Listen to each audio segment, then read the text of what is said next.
Hello UPSC aspirants. तो history optional की series में आप सभी का स्वागत है।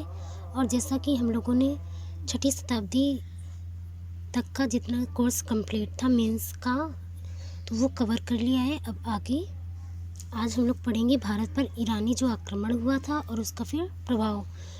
तो ईरानी और यूनानी दोनों आक्रमण के बारे में आज पढ़ेंगे और उनके प्रभाव के बारे में। तो चलिए लेक्चर स्टार्ट करते हैं। तो जिस समय मध्य भारत के राज्य मगध साम्राज्य की विस्तारवादी नीति का शिकार हो रहे थे, जो मध्य भारत के जो राज्य थे वो मगध साम्राज्य की विस्तारवादी नीति का शिकार हो रहे थे, उस समय पश्चिमोत्तर प्रदेश में घोर राजनीतिक अराजकता एवं अव्यवस्था का वातावरण व्याप्त था। मध्य भारत में क्या था कि मगध साम्राज्य अपना विस्तार करता जा रहा था और जो उसके आसपास के क्षेत्र थे उनको अपने आप में मिलाता जा रहा था। लेकिन पश्चिमोत्तर में क्या हुआ था, पश्चिमोत्तर प्रदेश में ये था कि वहाँ पर मतलब राजनीतिक अव्यवस्था थी और अराजकता का एक माहौल बना हुआ था। मद्र, कंबोज, गांधार जैसे छोटे छोटे राज्यों में सार्वभौम शक्ति केंद्र का विकास न होने के कारण राजनीतिक अस्थिरता एवं सिंधु की उपजाऊ मिट्टी की समृद्धि किसी भी विदेशी आक्रमणकारी के लिए सबसे बड़ा प्रलोभन थी।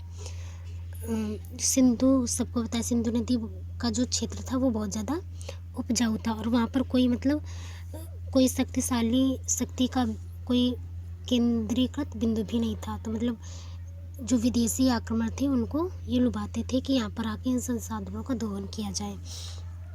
ईरान के अखमनी शासक साइरस द्वितीय ने अपने राज्य का तीव्र विस्तार किया, जिसके तहत ईरानी राज्य की पूर्व सीमा भारतीय राज्यों को स्पर्श करने लगी।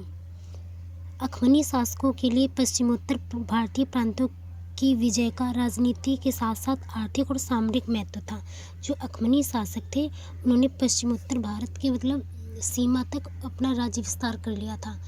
तो इनके लिए मतलब ये भी इम्पोर्टेंट था कि ये भारतीय प्रांतों को भी विजिट कर लें, मतलब जीत लें, और यहाँ पर सिंधु के आसपास का उपजाऊ मैदान सामरिक और आर्थिक दृष्टिकोण से तो महत्वपूर्ण था ही।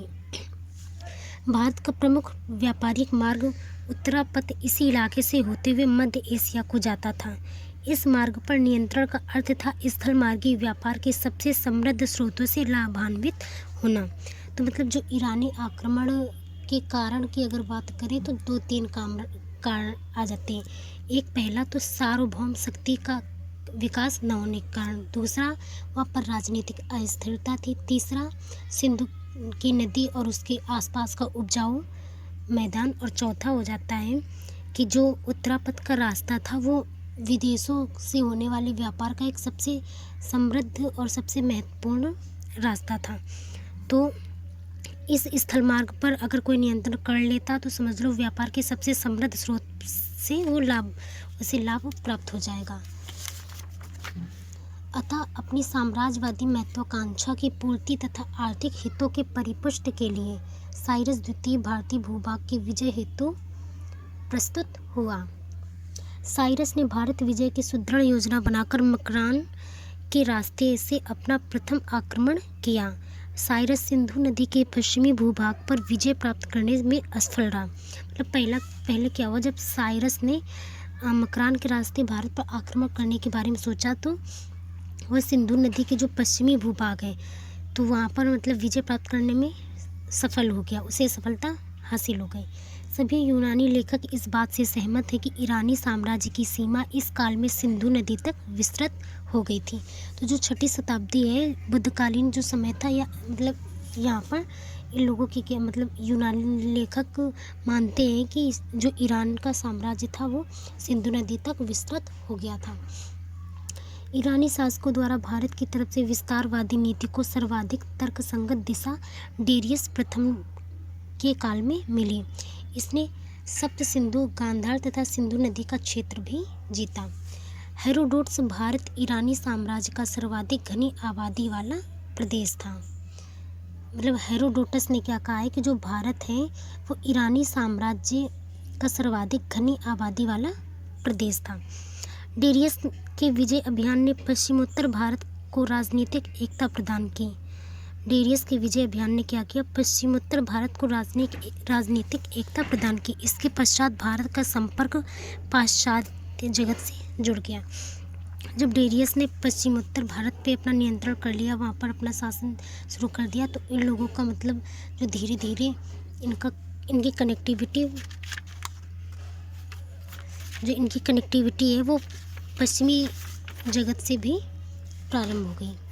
डेरियस प्रथम के उत्तराधिकारी क्षयार्स ने अपनी सेना में बड़ी संख्या में भारतीयों को नियुक्त किया, किंतु ये धर्मांधता के लिए कुख्यात था।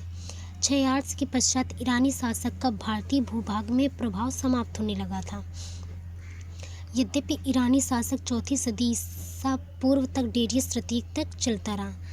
इसी शासक को पराजित कर विश्व विजेता सिकंदर ने ईरानी साम्राज्य को समाप्त कर दिया। अब इसके कुछ परिणाम, जैसे भारत के सीमांत प्रदेशों की खोखली प्रतिरक्षा प्रणाली को उजागर कर दिया। सिकंदर को भी भारत पर युद्ध के आक्रमण की प्रेरणा मिली।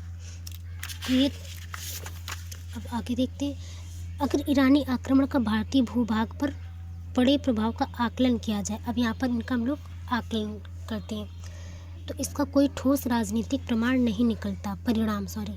इस आक्रमण ने भारत के सीमांत प्रदेशों के खोखले प्रतिरक्षा प्रणाली को उजागर कर दिया। इसके परिणाम स्वरूप आगे सिकंदर को भी उत्तर पश्चिम भारत पर आक्रमण की क्या प्रेरणा मिल गई।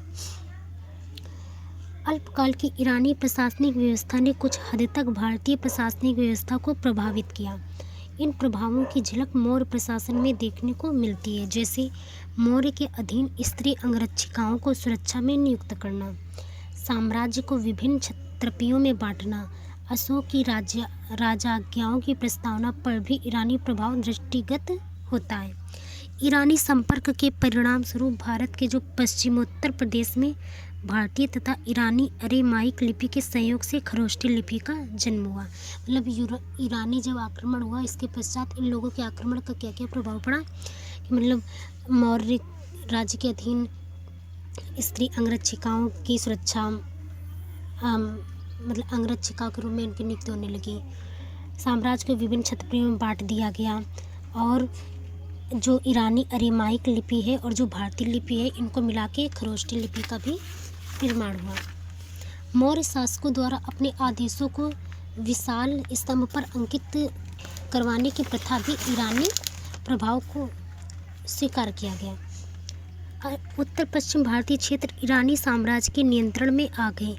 इसके परिणाम स्वरूप यह एक वृहद व्यापारिक नेटवर्क से जुड़ गया। जब पश्चिमोत्तर भारत पे शासन हो गया तो पश्चिम ये इधर तरफ के, जैसे माना ये भारत हो गया, ये भारत है, तो पश्चिमोत्तर के जो प्रदेश थे वो विदेशी व्यापार से कनेक्ट हो गए। इस प्रकार इस काल में उत्तर पश्चिम में नगरीय अर्थव्यवस्था एवं मुद्रा अर्थव्यवस्था को प्रोत्साहन मिला।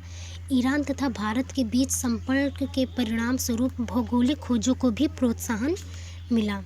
डेरियस प्रथम के काल में स्काई लेक्स द्वारा सिंधु नदी के मुहाने को खोजे जाने से नदी मार्ग से व्यापार मार्ग का नया रास्ता भी खुल गया। इस प्रकार ईरानी आक्रमण का भले ही व्यापक राजनीतिक प्रभाव न रहा हो, किंतु सांस्कृतिक एवं आर्थिक महत्वपूर्ण अवश्य रहा है। तो हम लोगों ने ईरानी प्रभाव देख लिया। अब हम लोग देखते हैं यूनानी आक्रमण। तो ईरानी आक्रमण के तत्काल बाद भारत को विश्व विजेता के स्वप्न से प्रेरित फिलिप के 20 वर्षीय पुत्र सिकंदर के आक्रमण का सामना करना पड़ा। शासक बनने के उपरांत सिकंदर ने एशिया माइनर, भूमध्य सागरीय प्रदेशों, फिनिशिया तथा मिस्र पर अधिकार करते हुए ईरानी साम्राज्य को नष्ट कर दिया। तत्पश्चात पश्चिमोत्तर भारत में फैली राजनीतिक अव्यवस्था के कारण वह भारत विजय के लिए प्रस्तुत हुआ। 326 ईसा पूर्व सिकंदर खैबर दर्रे के रास्ते से भारतीय भूभाग की सीमा पर आ गया। सिंधु नदी के आगे बढ़ने पर तक्षशिला के शासक अम्भी ने बिना किसी प्रतिरोध के सिकंदर के आगे आत्मसमर्पण कर दिया। अम्भी की सहायता से सिकंदर ने अपनी सैन्य क्षमता का विस्तार कर अपनी आर्थिक स्थिति और अधिक सुदृढ़ कर ली। फिर भारत विजय के समय सिकंदर के समक्ष परेशानियां क्या क्या आईं? तो सिकंदर के लिए भारत विजय उतना सुगम नहीं था जैसा उसने सोचा था। सीमावर्ती क्षेत्रों में स्थित छोटे छोटे गणतंत्रों की ओर से उसे कड़ी टक्कर दी गई। तक्षशिला मार्ग में अशोक तथा अष्टक शासकों ने सिकंदर का रास्ता रोक दिया था। कठिन